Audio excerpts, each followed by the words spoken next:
नमस्कार दोस्तों। आज की कहानी है कि जब हनुमान जी ने समुद्र को लांघ कर लंका की तरफ जा रहे थे तब उनके मार्ग में क्या क्या हुआ आज हम जानेंगे।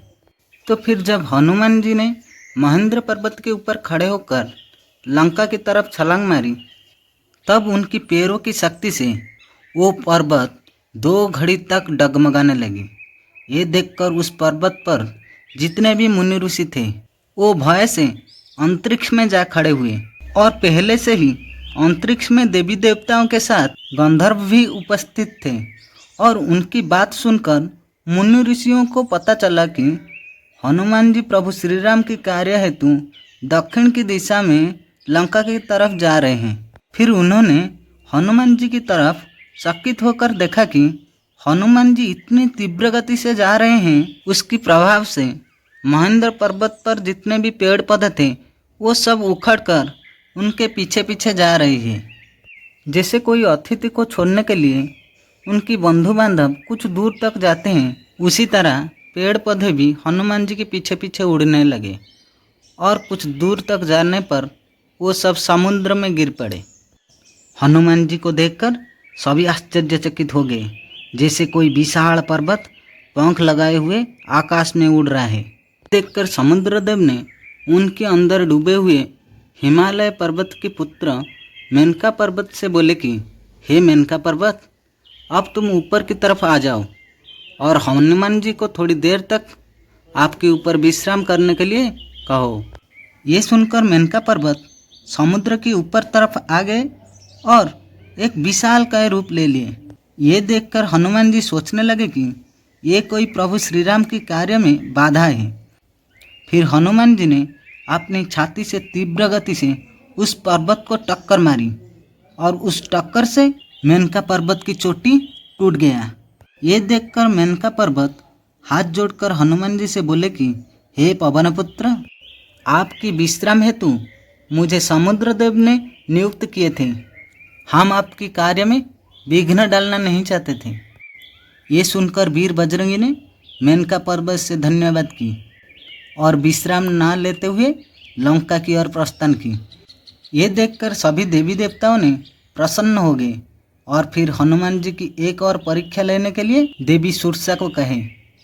फिर देवी सुरसा एक विशाल राक्षसी के रूप लेकर हनुमान जी के मार्ग में आ गए और बोले, ठहर जा बानर, आज बड़े दिनों के पश्चात देवताओं ने मेरे लिए आहार भेजे हैं, आज मैं तुझे खाऊंगा।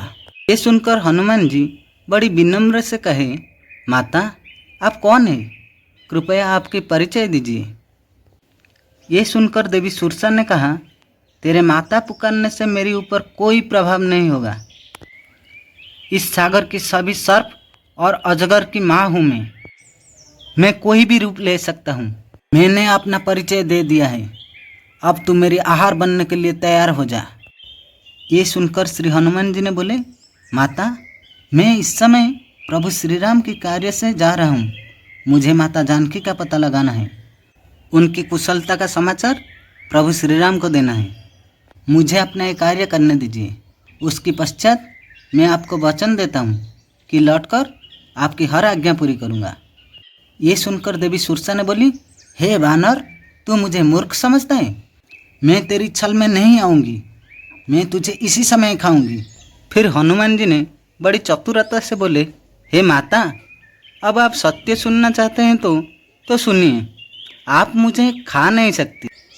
मेरी ये आकार के सामने आपका ये मुंह बहुत छोटा है, आप मुझे खा नहीं सकती।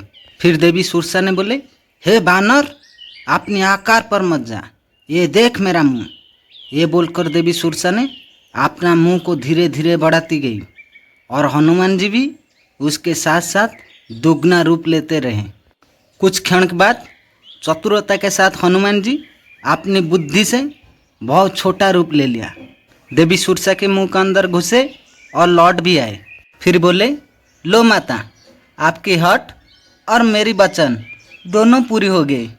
ये सुनकर देवी सुरसा ने बोली, वीर हो, साहसी और बुद्धिमान भी हो। हे पवन पुत्र हनुमान, मुझे तो देवताओं ने तुम्हारी बल, बुद्धि और साहस की परीक्षा लेने के लिए भेजे थे। मैं तुम्हें आशीर्वाद करता हूँ कि तुम प्रभु श्री राम का कार्य में अवश्य सफल होकर लौटोगे।